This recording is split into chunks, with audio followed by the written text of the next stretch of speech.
تو 2024 میں وزیر اعظم کا بوبر، گلگت بلتستان کا دورہ، اور وہاں ایک پورا ماڈل ولیج، 62 گھر، اسکول، اسٹیڈیم، ڈسپنسری۔ جی ہاں، اور یہ سب 2022 کے وہ جو تباہ کن سیلاب آئے تھے اس کے صرف 2 سال بعد۔ بالکل، یہ ایک غیر معمولی واپسی ہے۔ یقیناً، خاص طور پر جو بروداس کے علاقے کے لیے پانی کی فراہمی کا منصوبہ ہے نا، وہ تو ایک بہت بڑی پیش رفت ہے۔ تو آج ہم اسی پر بات کر رہے ہیں، الواد ظفر شاہ صاحب کے تجزیے کی روشنی میں، کہ آخر یہ بوبر کمیونٹی نے یہ سب کیا کیسے؟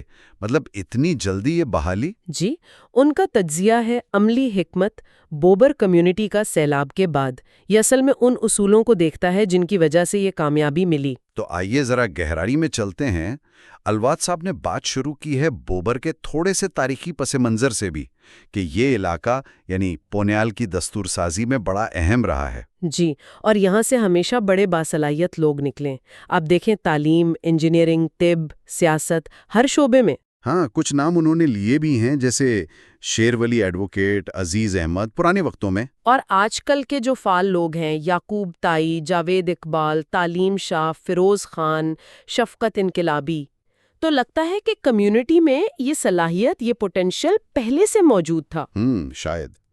لیکن پھر وہ آفت آئی، 26 اگست 2022، غیر متوقع سیلاب، اور وہ بھی گنجان آباد علاقے میں۔ جی، بہت بڑا نقصان تھا، اربوں کے املاک گئیں، اور 10 قیمتی جانیں بھی۔ اللہ مغفرت کرے۔ تو اس وقت کمیونٹی کے پاس ظاہر 2 ہی راستے تھے، یا تو بس شکوہ شکایت، یا پھر خود کچھ کرنا۔ اور دلچسپ بات یہ ہے کہ یہ لوگ سیلاب سے پہلے ہی اپنی مدد آپ کے تحت وہ جو بڑو داس کا علاقہ ہے وہاں سڑک بنانے کی کوشش میں لگے ہوئے تھے۔ جی، وہ ان کا پرانا خواب تھا کہ بڑو داس کو آباد کریں۔ تو انہوں نے، آپ کہہ لیں کہ وہی خود انحصاری والا راستہ چنا۔ یہیں سے پھر وہ اصول نکلتے ہیں جن کا ذکر الوائے صاحب نے کیا ہے۔ پہلا اصول، اتحاد اور اتفاق۔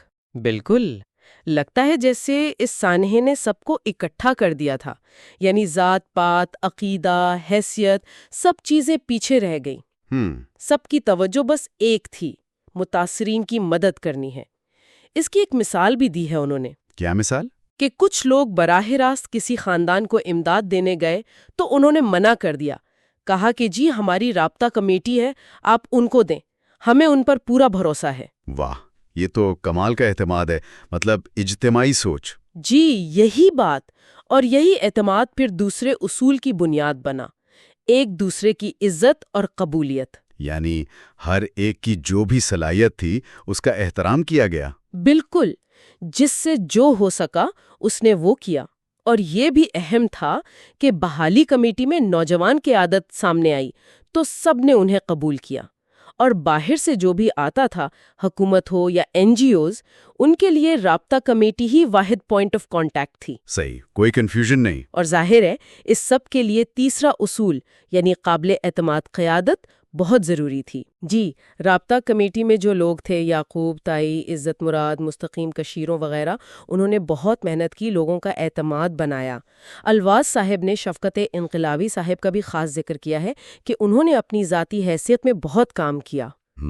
تو قیادت صرف ڈائریکشن نہیں دے رہی تھی، وہ اعتماد بھی بنا رہی تھی۔ اور اسی سے چوتھا اصول جڑتا ہے، ہر فرد کا اپنا کردار، جسے وہ نینو پلیئر کہہ رہے ہیں۔ ہاں، یعنی ہر چھوٹا بڑا کردار اہم تھا، ہر کوئی چاہے اس کا اثر کتنا ہی کم کیوں نہ ہو وہ اپنا حصہ ڈال رہا تھا۔ جیسے دیکھیں، ڈاکٹرز نے کیمپ لگا دیے، کچھ لوگ تھے جو سرکاری دفتروں اور NGOs سے رابطے میں ماہر تھے، انہوں نے وہ کام سنبھالا، کوئی سوشل میڈیا پر اپڈیٹس دے رہا تھا، جو باہر تھے ملک سے انہوں نے فنڈز جمع کیے، یہ سب نینو پلیئرز تھے۔ اچھا، پانچواں اصول ہے مثبت تنقیدی رویہ۔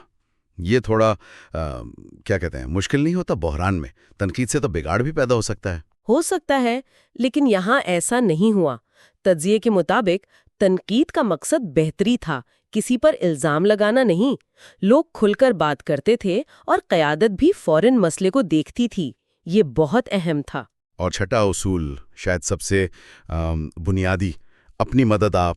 جی بالکل، اسی کی وجہ سے تو وہ جو سڑک انہوں نے پہلے بنائی تھی اسی سے بعد میں حکومتی مشینری اور امداد آسانی سے پہنچ سکی۔ اچھا، تو وہ پہلے کی محنت کام آئی۔ جی ہاں، اور سیلاب کے فوراً بعد بھی انہوں نے باہر سے مدد کا انتظار نہیں کیا، خود ہی پینے کے پانی اور نہری نظام کی بحالی میں لگ گئے۔ یعنی ان کے اپنے ایکشن نے بیرونی مدد کو زیادہ مؤثر بنا دیا۔ بالکل۔ اور آخری اصول 7واں، خلوص نیت سے اعزازی خدمت، یعنی بغیر کسی لالچ کے۔ رضاکاروں نے اپنی جیب سے خرچ کیا، چائے پانی تک۔ ایک واقعہ تو بہت ہی متاثر کرنے والا ہے کہ ایک رضاکار کے سر میں درد تھا، جی، لیکن اس نے وہ گولی نہیں لی جو متاثرین کے لیے امداد میں آئی تھی، خود خرید کر کھائی۔ سبحان اللہ، یہ تو خلوص کی انتہا ہے۔ تو یعقوب تائی، تعلیم شاہ، مستقیم کشیرو، عزت مراد جیسے لوگوں نے پھر متاثرین کی آواز کو ہر جگہ پہنچایا۔ جی، تو خلاصہ کریں تو اتحاد، ایک دوسرے کی عزت، اچھی قیادت، سب کی شرکت، مثبت تنقید، اپنی مدداب اور خلوص، یہ وہ ستون تھے جن پر بوبر کی بحالی کھڑی ہوئی۔ اور یہ سبق صرف آفت کے لیے نہیں ہے، یہ تو کسی بھی کمیونٹی کو مضبوط بنانے کے عالمگیر اصول ہیں۔ بروداس منصوبے کی تکمیل، جیسا آپ نے کہا، صرف گھر نہیں، یہ ایک خواب کی تعبیر ہے۔ بالکل، جو آگے معاشی مواقع بھی لائے گا۔ یہ دکھاتا ہے کہ جب لوگ مل کر صحیح اصولوں پر چلیں تو کیا نہیں ہو سکتا۔ آخر میں سننے والوں کے لیے ایک سوچ چھوڑ جاتے ہیں۔ علامہ اقبال کا وہ شعر ہے نا، خدا کے عاشق تو ہیں ہزاروں، بنوں میں پھرتے ہیں مارے مارے، میں اس کا بندہ بنوں گا جس کو خدا کے بندوں سے پیار ہوگا۔ جی، تو یہ سوچنے کی بات ہے کہ ہم سب اپنے اپنے حلقے میں انسانیت کی خدمت کے لیے، بہتری کے لیے کیا عملی قدم اٹھا سکتے ہیں۔